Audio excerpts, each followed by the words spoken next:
Porque igreja não é só culto, igreja é comunidade. Tá bom? Isaías 9, a gente vai ler a partir do versículo mesmo. Diz assim: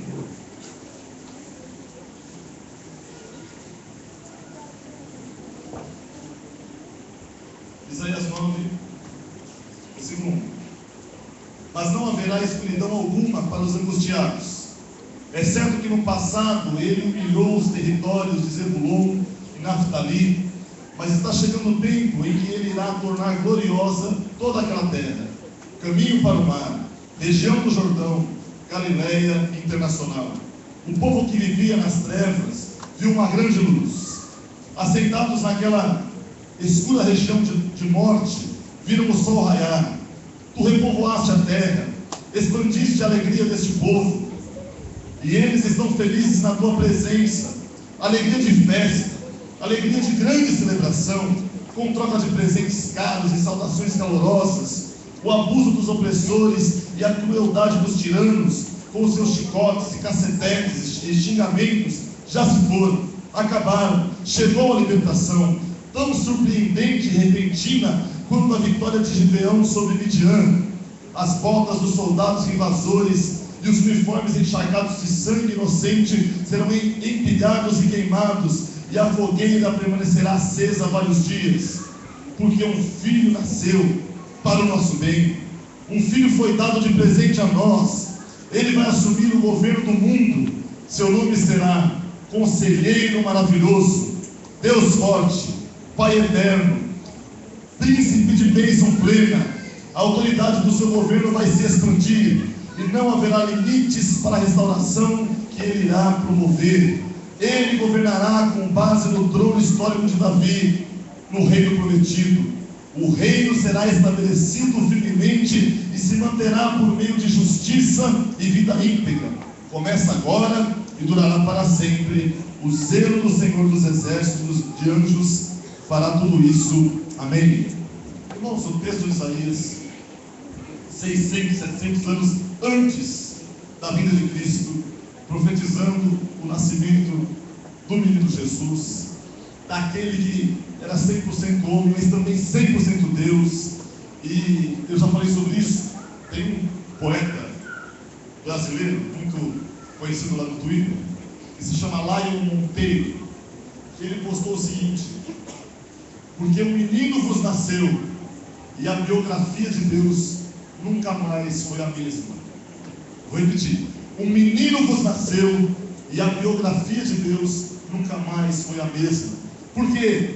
Porque a imagem que nós vemos descrita pelos judeus sobre Deus no Antigo Testamento é desse Deus distante, é desse Deus que é majestoso, que é poderoso, que interage com o seu povo, mas que quando se manifesta, ele gera medo, ele gera temor, ele gera apavoro, ele gera espanto. Tanto é que é comum a gente ler nos Salmos, dizendo assim, que a voz do Senhor troveja sobre as águas, que comparam a voz de Deus com um trovão, algo assustador. E cada vez que Deus se manifesta no Antigo Testamento, cada vez que ocorre o que chamam de teofania, de uma manifestação de Deus, então as pessoas se apavoram, elas caem de rosto em terra, elas temem, elas dizem: ai de mim, estou perdido, porque estou vendo a presença de Deus. Mas de fato, quando vem Jesus, o nascimento de Jesus, o Natal, é muito mais do que um advento histórico que divide duas eras. É muito mais que um advento histórico que dá origem, que dá vida, que dá substância ao cristianismo. A vinda de Jesus é a revelação plena de quem Deus é a revelação plena do que Deus tem para nós.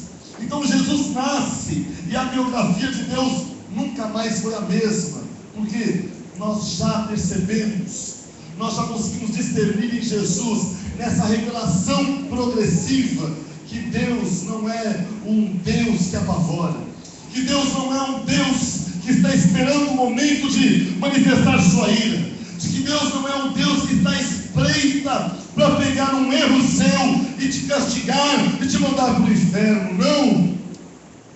Jesus nasce, e o Deus que se revela em Jesus Cristo é um Deus amoroso, é um Deus perdoador, é um menino que nasce, é um filho que se nos dá, que nos é dado por Deus. E o Deus que outrora para o Antigo Testamento era Deus de juízo, era Deus de fogo, era Deus que oprimia aqueles que estivessem longe daquilo que é a vontade dele, se torna o Deus amoroso, o Deus compassivo. E aí a Bíblia passa a chamá-lo de maravilhoso conselheiro, de Pai da eternidade, de Deus forte, de príncipe da paz. O Deus revelado em Jesus Cristo é um Deus que se solidariza com aquele que sofre, porque ele é chamado de servo sofredor. Às vezes a gente acha que não, Deus é grande demais para se preocupar comigo. E tem muita gente por aí pregando: olha, você está sofrendo, e o cristão, que é questão de verdade, não sofre. Deleta isso da sua mente, da sua religiosidade, porque o Deus revelado em Jesus Cristo é chamado de servo sofredor. É o Deus que vai ter com os marginalizados, é o Deus que vai ter com aqueles que a sociedade não dá valor, é o Deus que para atender o cego, é o Deus que para atender a viúva, é o Deus que para atender os pobres, é o Deus que recebe os marginalizados com amor, é o Deus que para atender a prostituta, porque em Jesus Cristo Deus concretiza de uma forma esplêndida a verdade de que Deus é amor. E se você tem entendido o Natal como uma chance para você comer bem, beber bem, trocar presentes, porque o Natal se tornou o quê? O Natal se tornou um pretexto para a nossa glutonaria, para a nossa bebedeira, para o nosso consumismo, e um bom período para a gente poder viajar e desligar de tudo.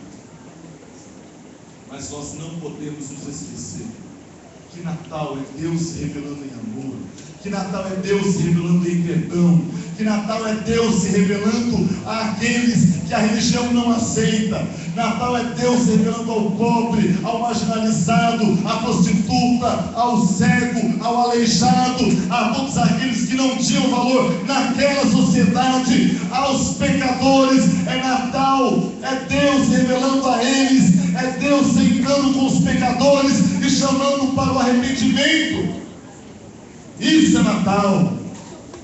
De modo que, se você tem vivido longe de Deus, ou pensando: eu tenho tanto pecado, eu faço tanta coisa errada, que Deus não me aceita, você precisa experimentar Natal, Deus se revelando na tua vida. Se você se sente marginalizado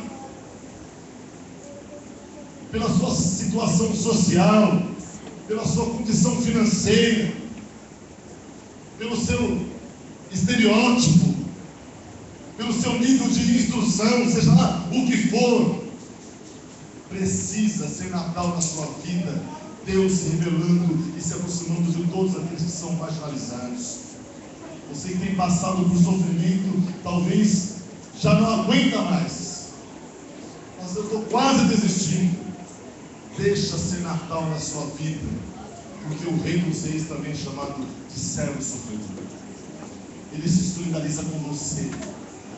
Quando a gente olha a história de Jesus Cristo, a gente não pode olhar como um advento histórico qualquer, mas você tem que olhar e saber que tudo que Deus fez em Jesus Cristo foi pensando em você.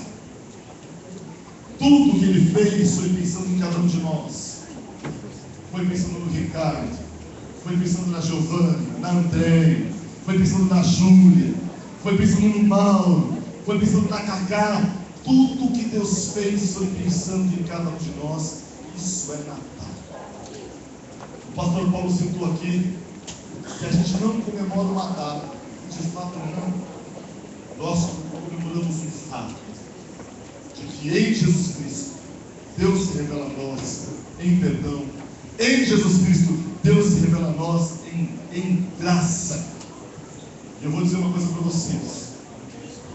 Nós aqui como igreja, se Natal é Jesus se revelando para o pecador, se Natal é Jesus se revelando para o marginalizado, se Natal é Jesus se revelando para o endemoniado, se Natal é Jesus se revelando para as prostitutas, se Natal é Jesus se revelando para aqueles religiosos que vendiam Deus, vendiam religião, se Natal é Jesus se revelando para o exército romano sanguinário que dividiu as suas vestes ali aos pés da cruz, a igreja não pode viver nada diferente disso.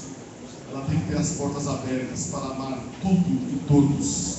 Por isso, se você se julga o pior dos pecadores, essa igreja Deus fez para você. Se você se sente marginalizado, essa igreja Deus fez para você. Se você é prostituta, se você é dessas categorias que a sociedade tem marginalizado, essa igreja foi feita para você. Se você já desacreditou na religião, essa igreja foi feita para você. Porque o nosso propósito como igreja é fazer aquilo que Deus fez. Foi amar as pessoas, amar o próximo.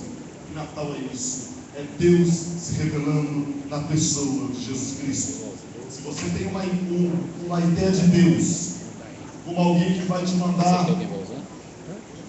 se vestir feito um bicho do mato, quantidade de criança tem quantidade de... porque se você vai lá na rua dos Sazeres, na rua dos crentes, tem loja de moda gospel. Moda gospel é tudo aquilo que é ridículo, né? Os ternos do Mário Fofoca, como se aquilo nos caracterizasse como cristãos. Aquilo não nos representa. Não nos representa.